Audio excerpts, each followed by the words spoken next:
Hey everyone, welcome back to my channel. My name is Rachel from Rach Elizabeth Artist, and in today's video I want to answer a question as to whether it's really important to understand color theory in order to be able to make realistic art.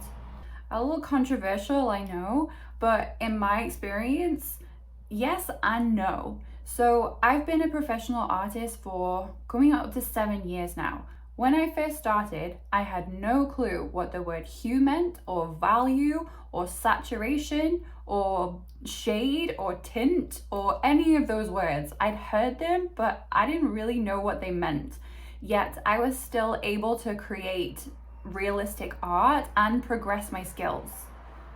Granted, I probably made it harder on myself than I had to, but I just learned from mostly trial and error, just combining different pencils in different ways, realizing what colors worked together and which ones didn't. And the more that I got to know my pencil range, I kind of just figured it out on my own without understanding all these terms.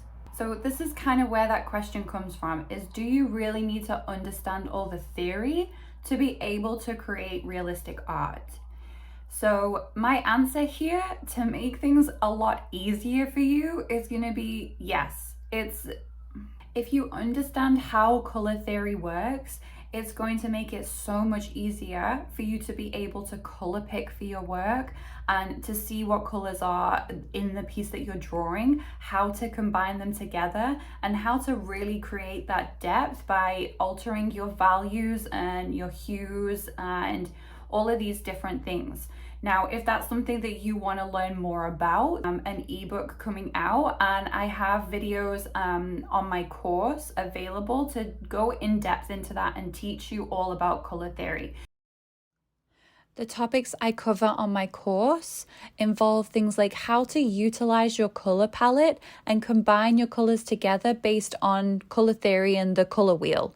Once you know how to combine colors, it's going to be so much easier for you to create the realism in your art that you want. I also show you how to utilize warm and cold colors to really bring out those vibrant shadows and highlights in your work, because ultimately, realism comes down to being able to capture those values correctly and create that contrast that makes your drawing pop. But honestly, the best way that you're going to learn is just through application and trying out all these different colors and seeing which ones work together.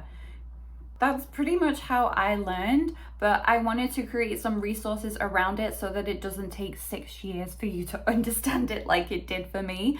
I promise it will make your life a lot easier when you do get the basics of color theory.